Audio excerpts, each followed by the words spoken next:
Good morning, everybody, and thank you for joining us for another one of our webinars in our series on competency-based education. It's really nice to have you all with us, and I'm looking forward to having Dave Richards present to us this morning, our Michigan representative for competency-based learning, and we're excited to have you with us, Dave.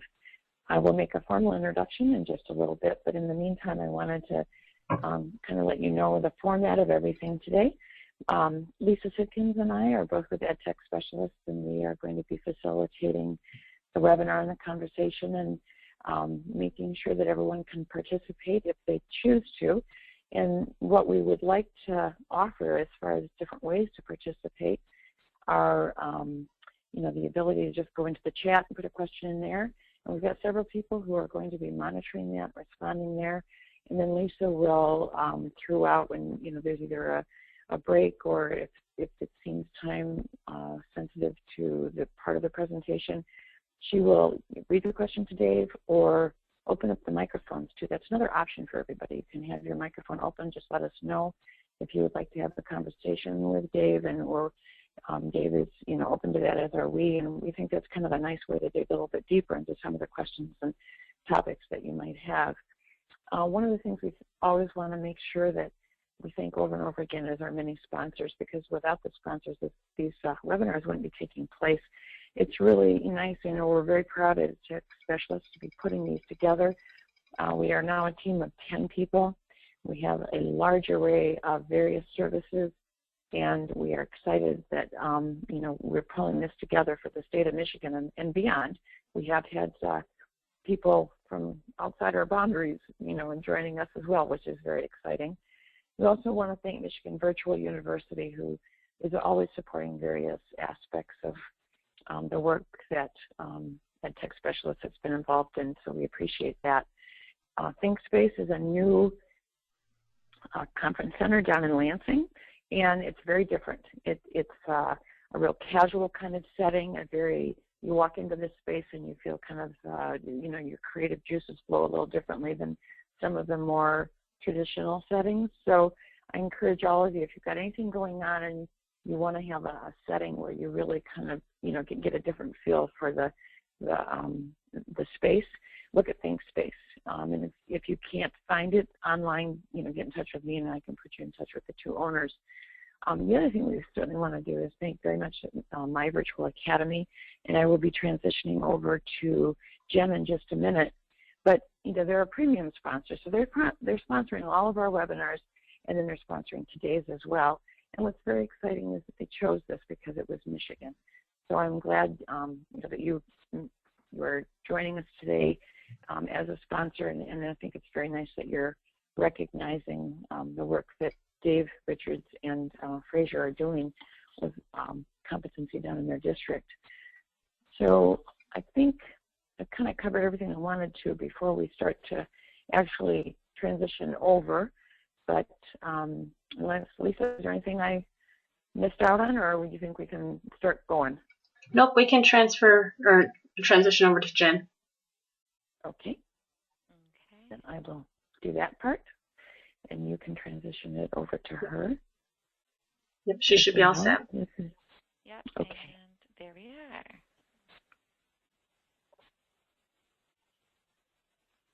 Okay, it's my pleasure to introduce Jen, who will give us a few minutes of a peek at My Virtual Academy, what they do, and how you can get in touch. So, Jen, I'll give it over to you. Okay, great. I'm Jennifer Nickel with My Virtual Academy, and we first want to say that we are proud to support EdTech Specialists and very excited for all that you do. I'm here to announce our online tuition-free education. Why isn't mine? There we go. Here's a little overview. It's going to be nice and short for you. The history of My Virtual Academy. We are a branch of ATS Education Consulting. We're committed to helping students gain an education in an online learning environment. Our staff has had experience working with students in an online environment since 2003, helping over 45,000 students from 43 different states. My Virtual Academy works with 6th through 12th grade Michigan students that are searching for an education to meet their needs. We take great pride in helping all students, from homeschooled, expelled, teenage mothers, students that are being bullied, any of them coping with physical or mental illnesses, or just anybody searching for a different type of program. So I urge anyone to give us a call today. Our vision, at My Virtual Academy, we believe our online education opens new opportunities for students. We realize all students are gifted in one way or another. We work with your student to sharpen their skills while strengthening other areas to create a well-rounded individual. Our staff helps students achieve their academic needs and will provide support in all areas of their education. Our program takes pride in achieving high level of student retention and success during their homeschooling. Why My Virtual Academy? Well, for many different educational needs, My Virtual Academy provides a flexible method of learning for students, preparing them for the future. Whether your student is homeschooled or having difficulties in their current school, this is just a different type of program for them. My Virtual Academy is free, flexible, self-paced, and our teachers and staff are in constant communication with our students to help them succeed. We're also in the Macomb Now magazine. We have a nice article. What makes us different? My Virtual Academy focuses on having our students master the content as we work with them to reach their goals. We send monthly progress reports indicating student improvement. Our staff communicates with the students daily, which is a little bit different. We employ Michigan certified teachers that are knowledgeable and experienced in educating students in the online atmosphere. Our students participate, or our teachers participate in a minimum of 60 hours of professional development throughout the school year. And the training includes many different things with curriculum, how to communicate with families and school districts, and our programs. We provide, it's 6th through 12th grade, we have full-time students, or students may choose to take individual courses. We have our program is very flexible. It works with the student while receiving an excellent education. We have contacts with the student throughout the week, which helps them stay informed, keep their progress growing, and strengthen their skills. Our curriculum, My Virtual Academy provides itself an ongoing, engaging curriculum. It's actually designed to meet the students' needs. We provide outstanding educational values that keep them actively engaged during the whole process. Our curriculum is available to our students 24/7, which allows them to learn at their own pace and at their own time. We also use the Common Core for Michigan too. What is provided to My Virtual Academy as students? We provide everything that they need to be enrolled full-time. So if they need a computer, a scanner, internet access, this is all provided, and it's free at no cost to the student, but just getting a great education. We have many partners throughout the state of Michigan, as you can see. So we want you to contact us today to get information about enrolling for the 2015-16 school year. We have many different ways that we can help out your school district. At the bottom of the screen has our contact information, our website, myvirtualacademy.com. You can call us at 800-297-2119, or you can stop in and see us. And I would like to send it back to the EdTech Specialists. Great. Thank you, Jennifer. Thank you. We will be transitioning to Dave Richards. Marcia, would you like to do an introduction there? Yes, I would. First of all, Lisa, are you showing my screen right now? No, I was transitioning to Dave. Yep. To Dave? Okay, that's fine. That's fine because I have to kind of do some work at my end if you were going to show my screen. Yes. Actually, I was saying thank you to you, Jen, and I looked down at my phone and realized I'd put it on mute. So let me thank you again, and I would really appreciate, again, your support in the presentation that you gave us this morning. It is my pleasure to introduce Dave Richards. And Dave and I have had the opportunity to get together face-to-face a few times with some of the people down in Fraser, and I've had the opportunity to kind of hear a little bit more of what they're doing down there. And I would have to say that although maybe part of the big umbrella is competency-based learning, you're doing so much down there, Dave. It's just amazing. And it's all, you know, you're really focusing on your students, and you're also focusing on your community. And, you know, it's really important that you engage community, and you're doing it in really creative ways to kind of make sure that everybody understands what you're doing, but more importantly, to provide them with opportunities throughout the business community and on and on. I could go on and on, but I won't because it's your turn, Dave. I'm going to transition over to you. But again, I thank you so much for doing this for us today, and we're looking forward to your presentation.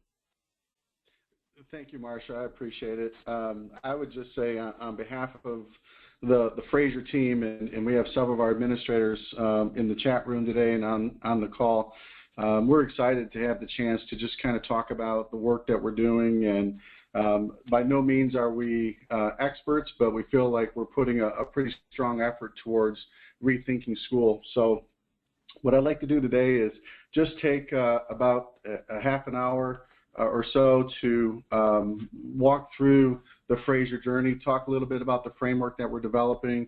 I've asked Carrie Wozniak, who's our Assistant Superintendent for Instruction, to be in the chat room in case there are any questions. We also have a couple of our principals available as well in the chat room in case there are questions that they can answer while I'm presenting.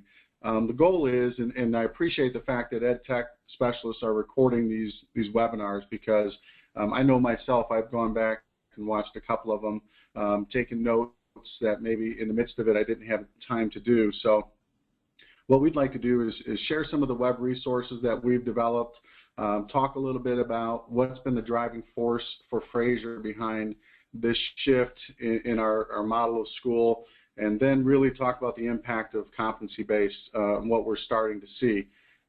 It's amazing to me to see the impact that it's having on our kids already and on our classrooms. Quick overview of the demographics in Fraser. We're about 25 miles north of Detroit. We have right around 5,400 students within the district, and I will say we've grown about 600 students in the last 5 years, and I believe that that is because of the programming that we offer to our kids.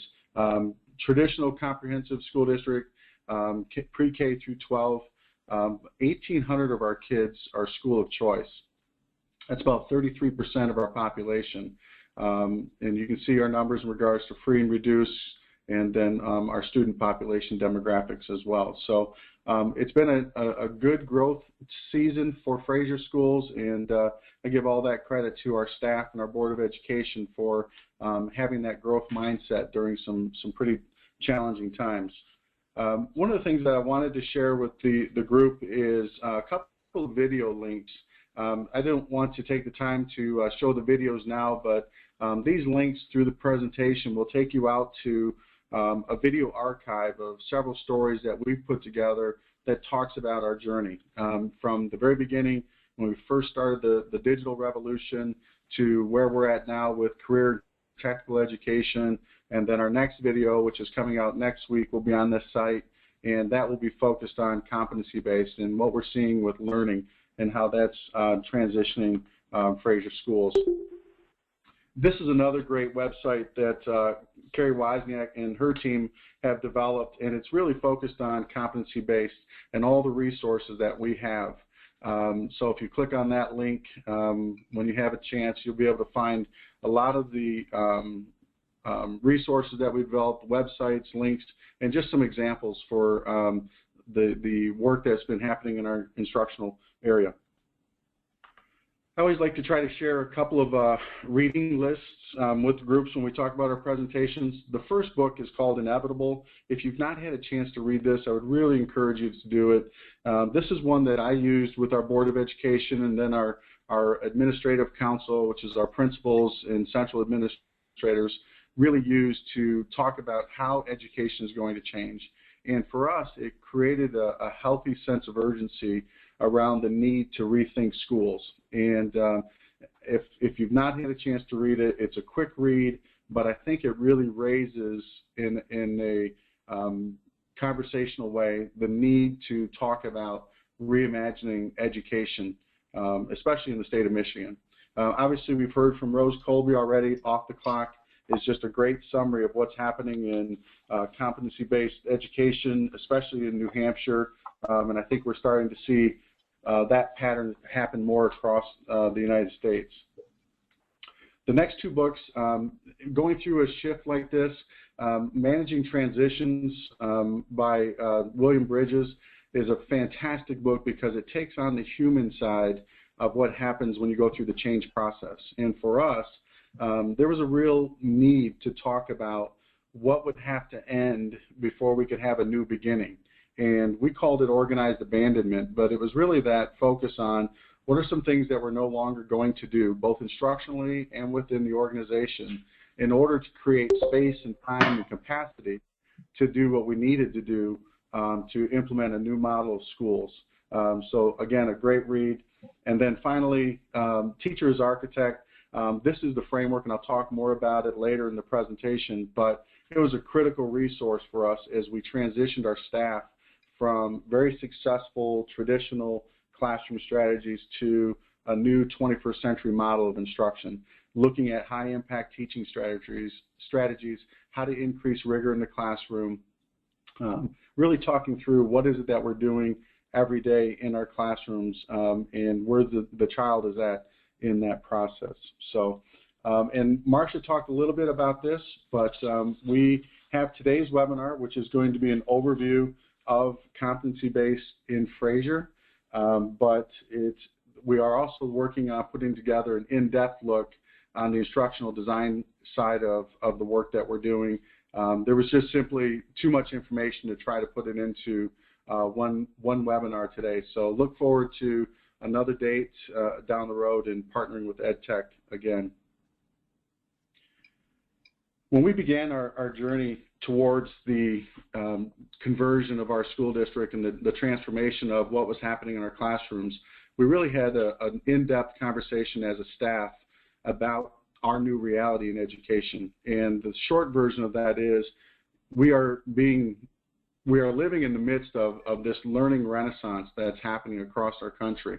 And as we've talked about earlier and others have talked about, learning is happening in the now. Learning is happening at the end of every mobile device that a child has access to, and schools have to respond to that. We need to rethink our business. One of the conversations that I've had with staff time and time again has been the need to rethink, no different than any other industry.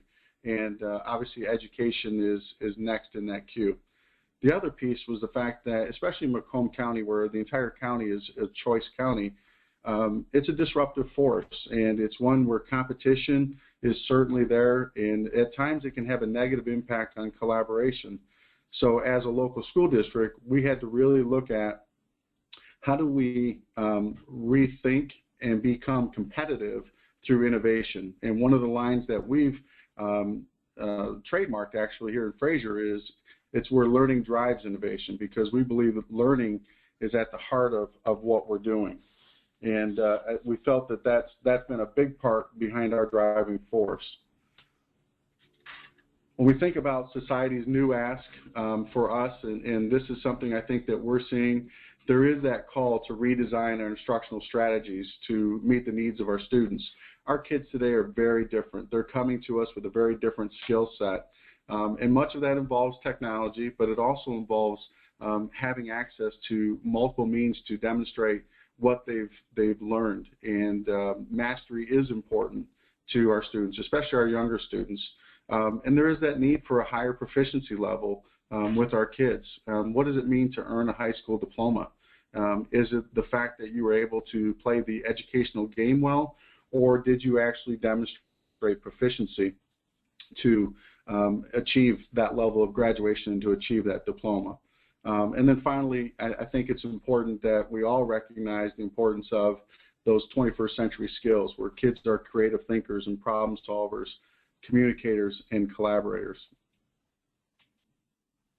This is a quote that we have used with our staff to talk through the time that we're living in. And Stephen Heppel, if you've ever had a chance to hear or learn from him, he's fantastic. He is doing a lot of work around the world in regards to redesigning schools. And this is a quote I think that the light bulb really went on for me as superintendent. When I think about the death of education and the dawn of learning, and it goes back to that managing transitions, it's not that our schools have been broken. I think it's more about the fact that we had to really concentrate more on our theories of learning and what it is that we're trying to accomplish for that short season of time when we have students with us. Administratively, our team, as we spent time talking about that dawn of learning, it really became obvious to us that kids are learning from a lot of different sources, whether it's YouTube, friends, different websites, access to college-level courses, being able to audit courses at an anytime, anywhere basis. We needed to rethink what it was we were providing for them each and every day.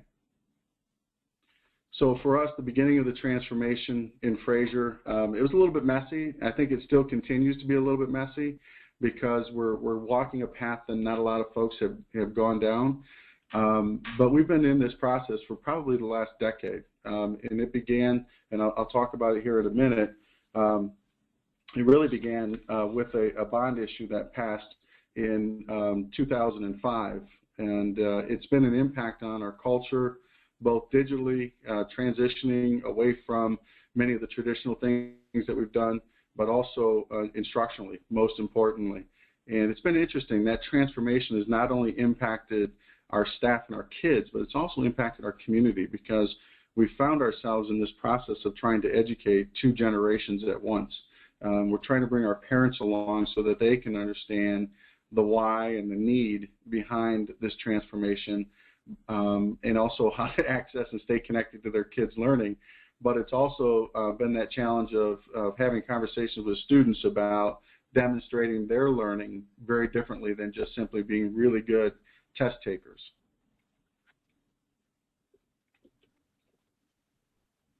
This is a chart that I like to use because it shows the roadmap on our digital side in the short time between 2005 and today, what our staff has gone through. And I think it's a testimony to the work of the teachers in our district and our principals, because in 2005 when I came to Fraser, and I have a factory as a graphic there for a good reason, the staff did not have access to computers. They did not have access to email, very limited internet access. There were computer labs, but they really did not have a understanding of mobile computing. And so for them to move from that point to where we're at today in a one-to-one environment, and you can see on this on the chart, in 2012 we made an initiative to go forward with 6,000 mobile devices with every child, full Wi-Fi access in every building. That's a huge shift, and it's extremely disruptive, but the staff have been incredibly accommodating and working so hard towards that transformation. And then obviously the support that we've done through strategic planning, and I'll talk about that in a second as well. Within Fraser, one of the first things that we've done is focus in on strategic planning and the importance of it. And this is our mission statement. It comes down to 3 words for us: innovate, learn, and lead. And within that, and this is a slide that just talks about everything that we do within the district. And it doesn't matter if you're driving a bus, if you are cleaning a hallway, teaching a classroom, or leading a building, everything we do is focused around innovation, learning, and leading. And I think that has been a rally point for every aspect of our organization because of the fact that it really simplified our mission. Too often you talk with school districts and you ask, what's your mission statement? And it's tough to recall it because it was a lengthy, wordy narrative about what they wanted to see happen, and yet no one can remember it. And so by simplifying it, I think it's given us that mantra where we can all lock arms and say, we're going to take risks. We're not always going to be successful, but we're going to push and drive in that direction of innovation to enhance our learning. And we're going to take that step. And it's a little scary, but we're going to put ourselves out there and we're going to lead. This is just a quick snapshot of our learning environment and the resources.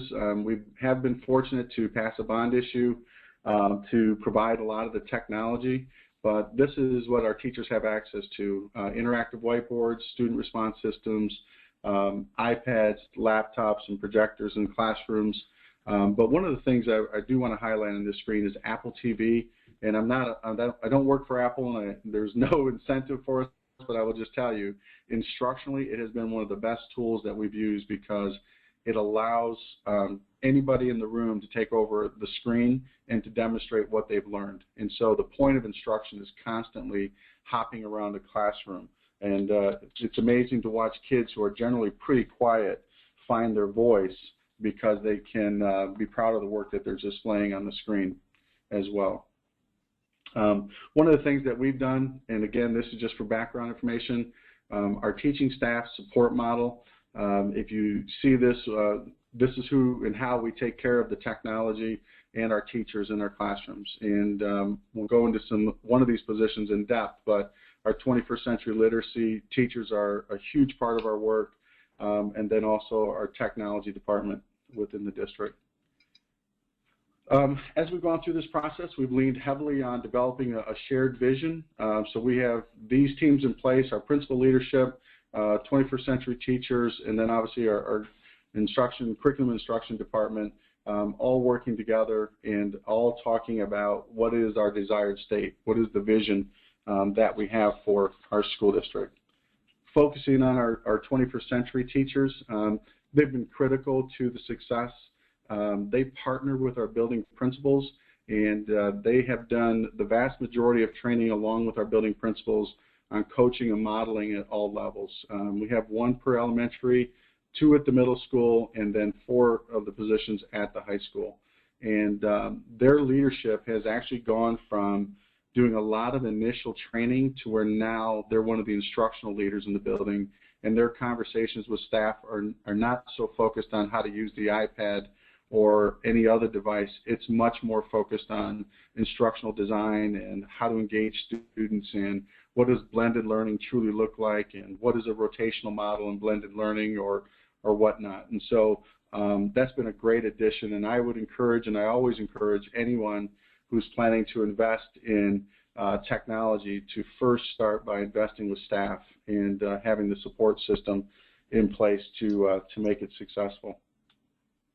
One of the pieces that's been critical to our transformation prior to getting to the competency base was the belief and support and implementation of universal design for learning.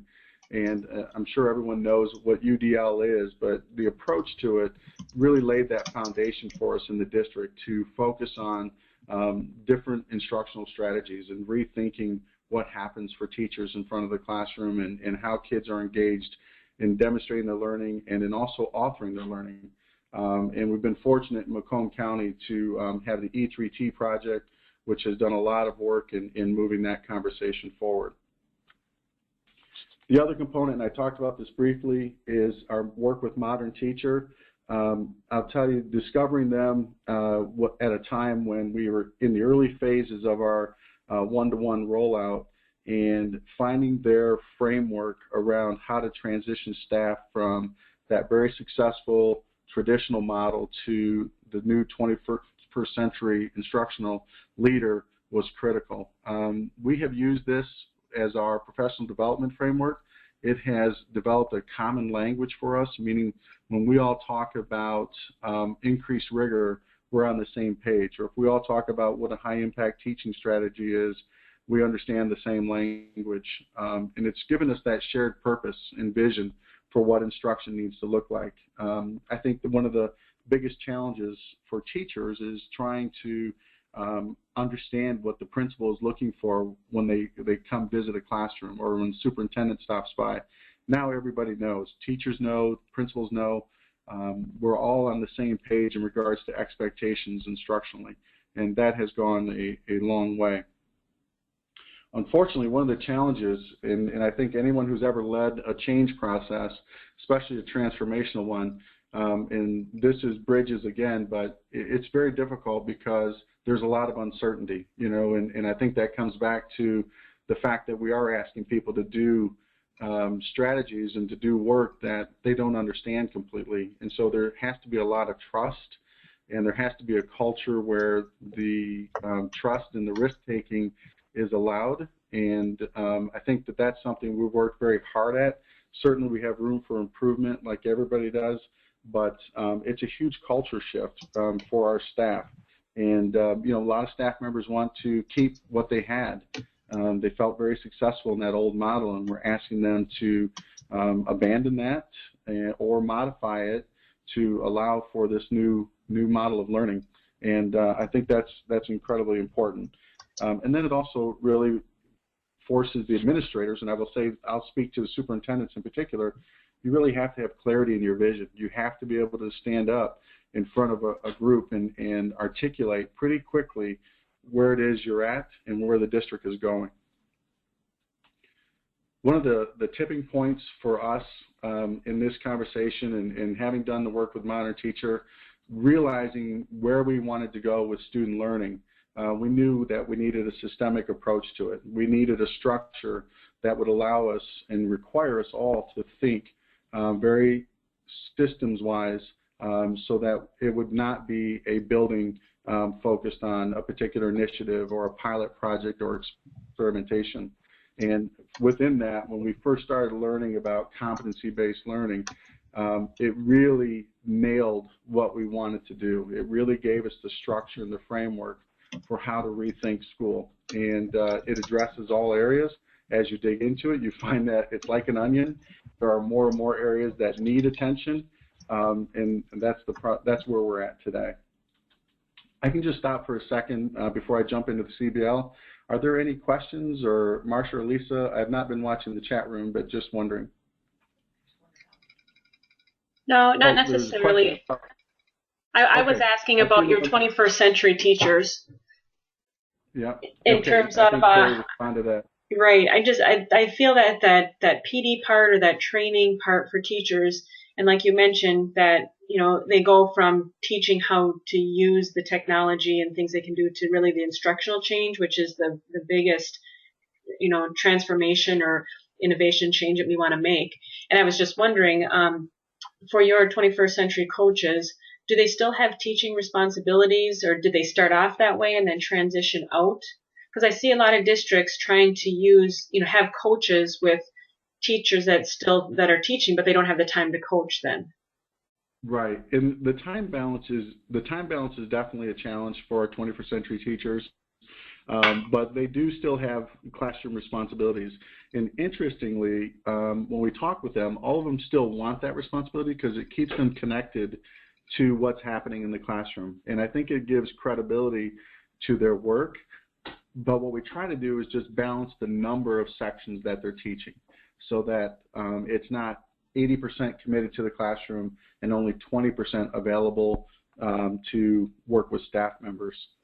And I think that position is going to continue to evolve within our district, and I think it's really being viewed as a critical position instructionally to our staff. And I think our principals feel that same way.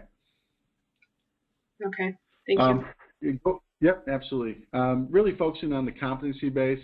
For us, why we went towards it in Fraser, we know that we want to personalize learning for every child. And I think as a parent, if you have one child or 3 kids, every one of them are different. And wouldn't it be wonderful if we had a school system that would allow my child, each one of my children, to have an education that's personalized and customized specifically for them.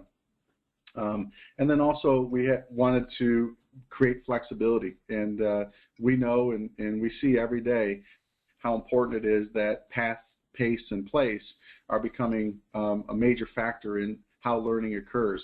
And I think we can, whether it's virtually or through blended courses, we're seeing that choice and flexibility will be a driving force in our educational environment.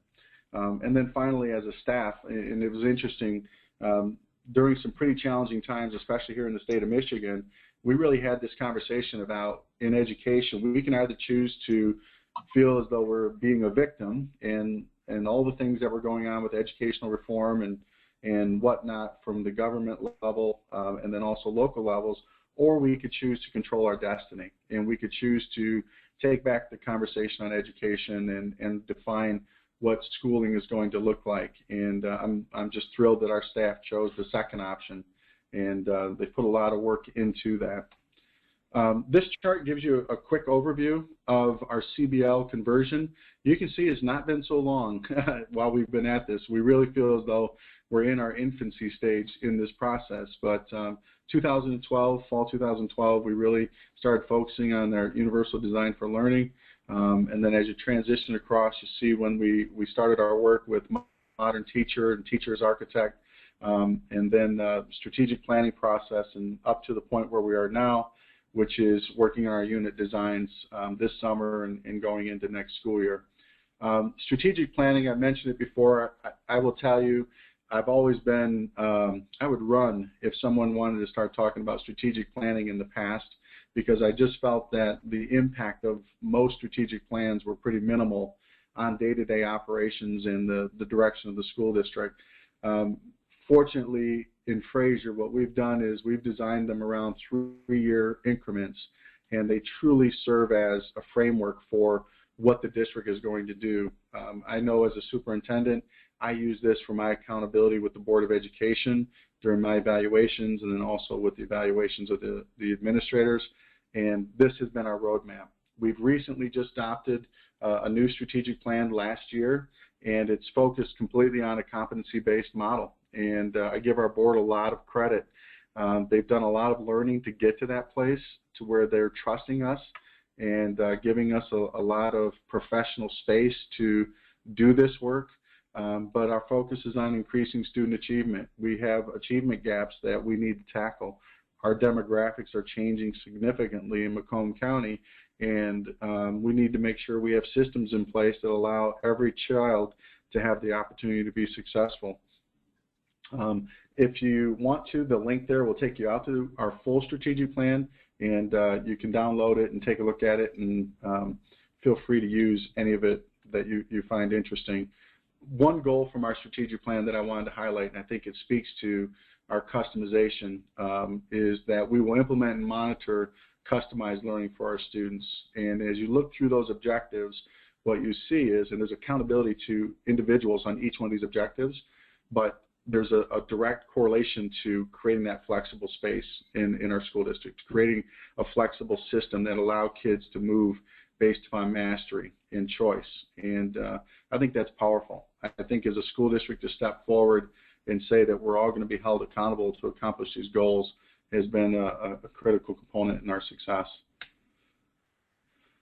One thing I do want to mention is the learning management system we have gone with, and we chose them in 2014. It's Learning, if you've not heard about them.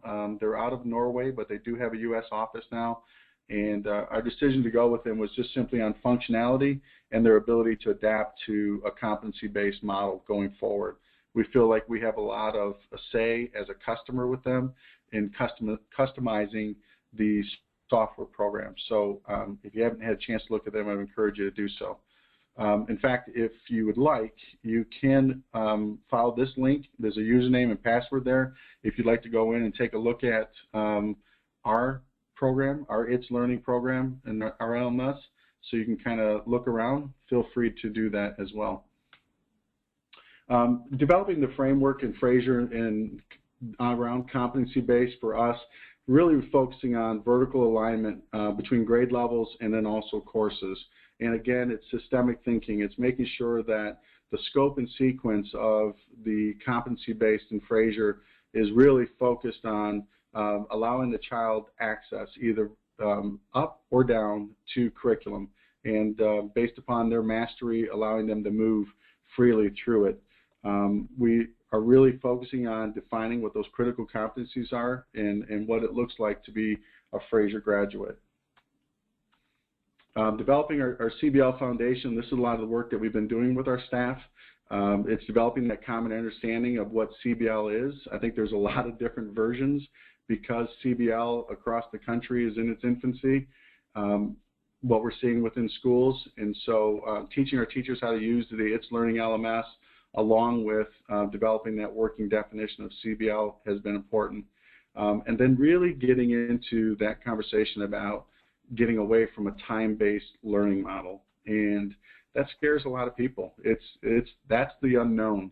What does that look like? I mean, imagine high schools without bells and that the whole district doesn't run on the bus schedule. I mean, there's a lot of folks that, and I will tell you, I've talked with some superintendents that have kind of told me, well, good luck with that and let us know how it goes, because they're not interested in taking that dive right now. But then also with Carrie and her team, really working on the grade level curriculums and making sure that the unit design work has great integrity and that the rigor is at the level that we need it to be. For us, our framework, we've developing it, and we are developing it around bands K2, 3, 5, 6, 8, and 9 through 12. And it's identifying those standard skills, macro, micro concepts, and ensuring that our kids have that deep understanding before they move from one grade level to the next. So interestingly, through the work and through the research, and I give Carrie Wozniak and her team just a ton of credit on this, but it's really been identifying the three-dimensional learning strategies and really looking at our competencies in these three areas: content, skill, and concept. And we'll go deeper in this in that next webinar, but it's really, and I'll show you a couple examples here, really does a great job of pulling that declarative, procedural, and conceptual knowledge together and having kids demonstrate their mastery in a variety of different ways. And for us at the district level, we want to make sure at central office that we're doing a tremendous amount of the work so that teachers don't have to. So we focus on those overarching goals. And then our units of instruction with our teachers, we have staff members who are dedicated to working on these. Comes down to those content, skills, and conceptual, and the statements of students will. And then obviously in our lesson level, the I can statements come in that are aligned to the standards. And all of it's built around the Common Core state standards as well. Here's an example of a fourth grade ELA, content, skill, and concept. And you can see as you progress from content to concept across what the activities would be for assessing the students and the work that you would ask the students to do. And again, this is all available through our CBL Weebly as well. Here's a look into It's Learning, and this is the actual model that we're building, and we will be building out through the rest of this school year. But you can see the focus instructionally on the design side is you have the big ideas, essential questions, the performance assessments, and it's done for the teacher, and the teacher can really focus on that last 10%, which is customizing it for every child and having that creativity as a classroom teacher.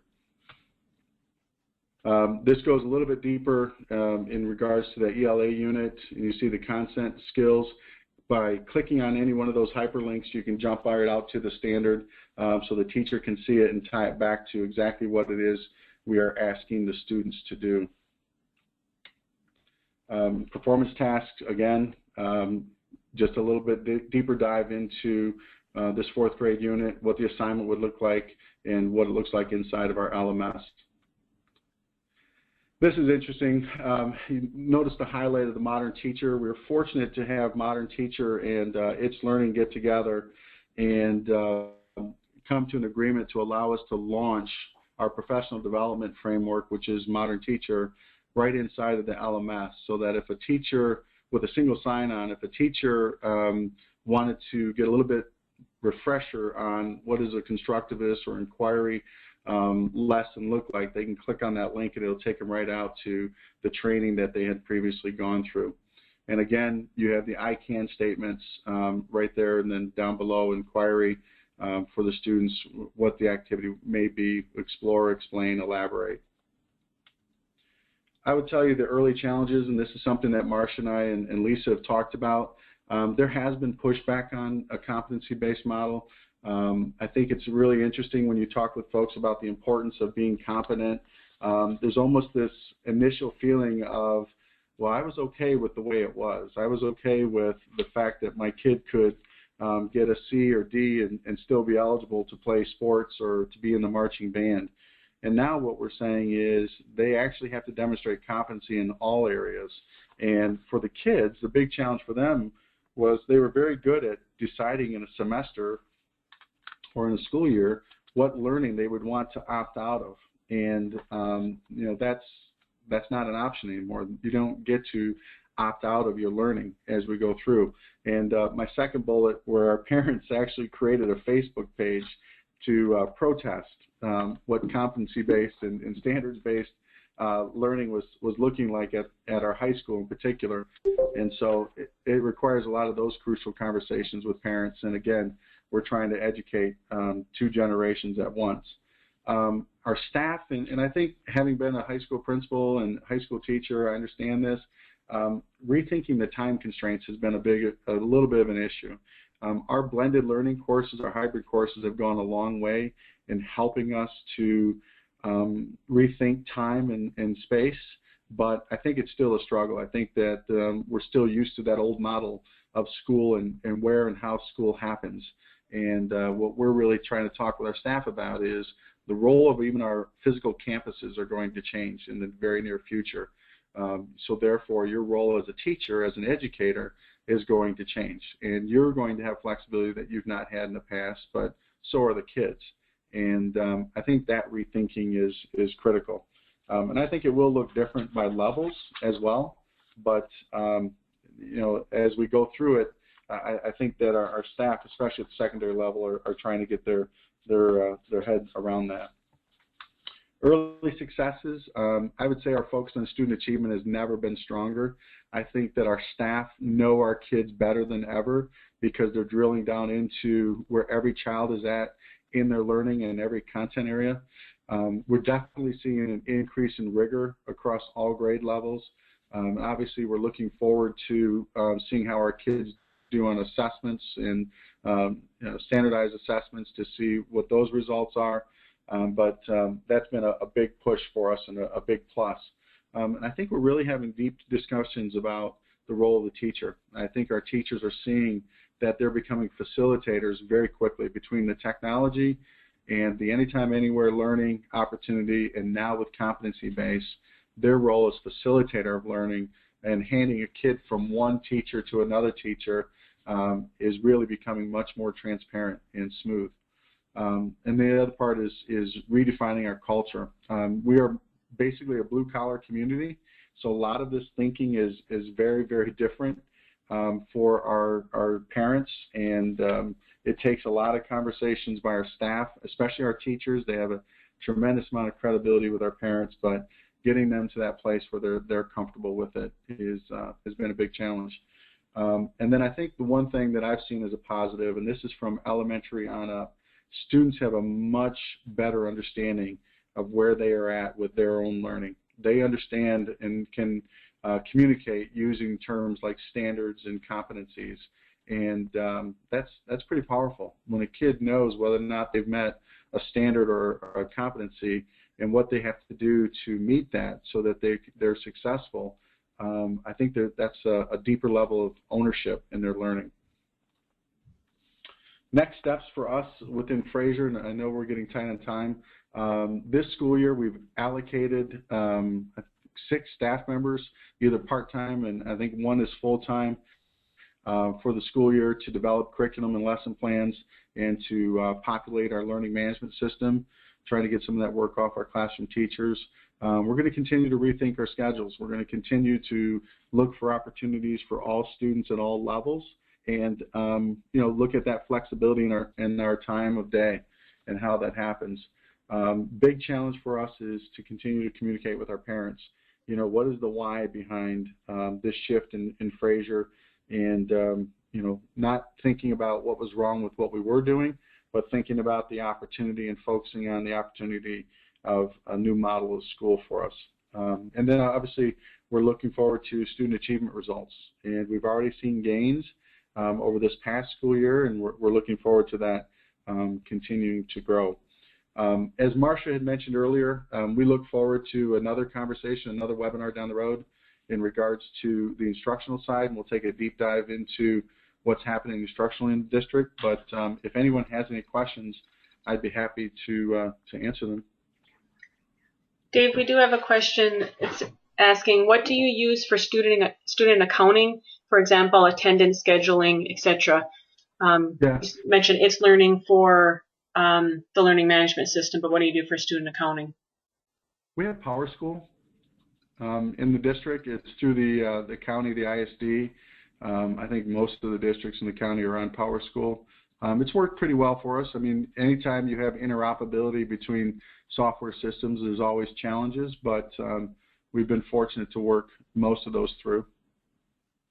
Do It's Learning and PowerSchool talk to one another, or do they need to do that at all? They do talk to one another, and obviously we always are doing a data transfer between them. Sometimes you have to encourage and help the software, but I think that's true of any SIS and getting into an LMS. Anytime there's interoperability, there's always challenges, but they're pretty standardized, and because they're a global company, I think they're used to working in a lot of different platforms as well. Okay, thank you. Thank you very much. Are there any other questions, or if someone would like to have their microphone opened up, please let us know in the chat. We would love to have you have a direct conversation with Dave if you'd like to. In the meantime, boy, this is just excellent stuff, Dave. I mean, thank you so much. The perspective that you're providing us, and the transformation that's taking place in Fraser, the commitment level of everyone there is very clear that you're pioneering something that will make a difference for the students and the staff. I think that's one thing that we all learn, that our goal can be the kids all the time, and that's what it should be, but it can make a completely different teacher out of us when we kind of embark on these journeys and conversations that make us step back and relook at our role. So I appreciate that very much. Well, thank you. Marcia, I would say that the opportunity for our staff has been almost revitalizing to them, because it's just a fresh view on kids. And the driving force behind competency-based for us has been, are we providing our students with the best educational opportunity every day?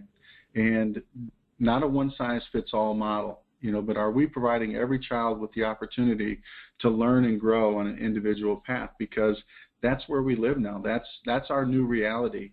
And I think the challenge for school systems is being able to, in a healthy way, walk away from some of the things that they were doing that they always had success with and that meant a lot to their community, and really embracing what that new reality is, and what's next generation school look like, and are you brave, and do you have the courage to do this?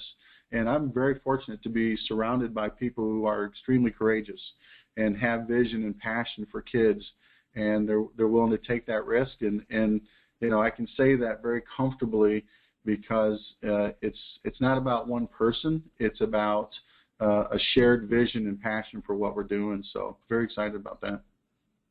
Thank you. That was well stated. Strong leadership down there too, I might add. So I thank you all for that. If there are no other questions at this point. There is one more question, Marcia. A second, there is one. Yep. I just saw that. Thanks, Lisa. Yeah. Dave, for your curriculum, you mentioned that you have 6 staff members or something like that developing the curriculum so that the classroom teachers can then tweak it for their particular kids. But Suzette's also asking, what curriculum resources are you using? Is it all in-house developed, or are you using any programs that are available? Most of it is being done in-house. We do use one resource. It's called Engage New York. If you get a chance to take a look at their rubrics, they're fantastic. But most of it has been through kind of this morphing of different resources that we're finding, and gathering as much as we can, and then really Fraserizing it for our staff and our kids. Mm-hmm. Great. I like that new term. Fraserizing. Fraserizing it. I got that too. I like that. Well, I think that makes some people shudder a little bit, but oh no. Oh, I think it sounds good. Well, thank you. Well, Marcia, let me just say I appreciate the opportunity to just talk a little bit today, and if we can ever help, let us know.